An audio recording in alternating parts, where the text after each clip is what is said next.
Hi, welcome to the International Students Talking to Employers About Work Eligibility, presented by UC Berkeley Career Center. This is video 2 of a series of 3 videos. In the first video, we talk about the most common questions employers in the US use to understand candidates' work eligibility, and some basic guidelines in holding this conversation with employers. Now, we will move on to talk about how to apply these guidelines in different steps of our application with an employer, such as when we are doing online application, networking, or interviewing with the employer. The 2 questions about work eligibility we talked about in the first video are the questions you will face a lot in your online application.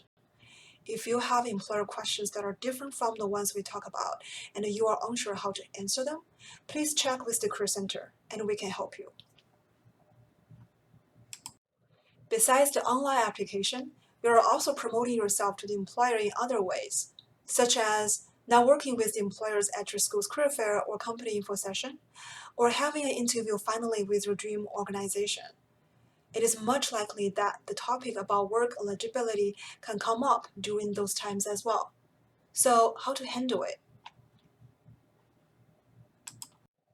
Let's begin with the timing. When is the proper time to touch on the topic of work eligibility with the employers?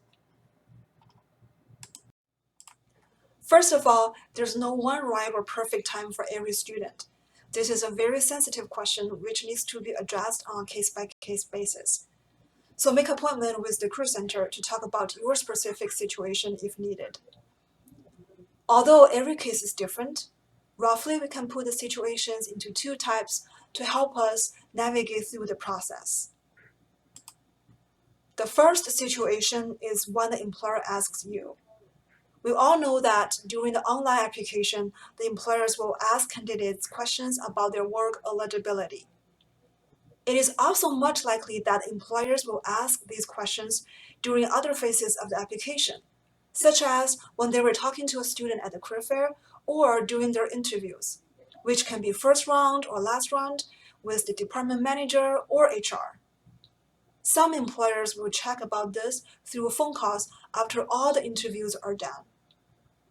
So whenever the employer is mentioning this topic with you, first of all, you have the responsibilities to answer the questions honestly and clearly.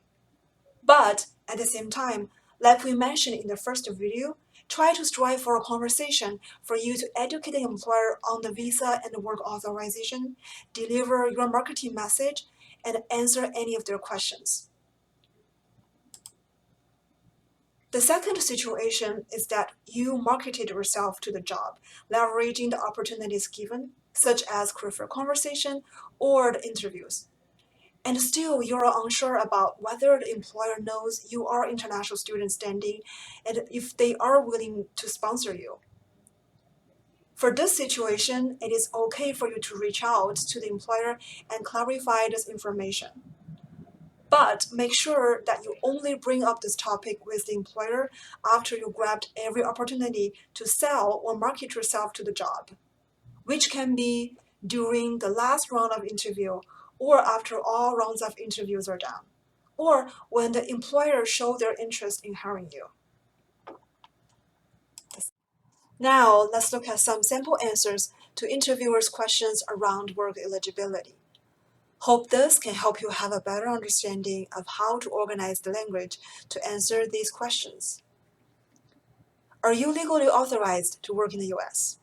The simple answer is, yes, I will have work authorization called optional practical training under my own student visa by the time I begin this position. It will last for a year with a possible extension of 24 months if eligible. And in order for me to continue working beyond that period, I would need to discuss petitioning for an employment visa.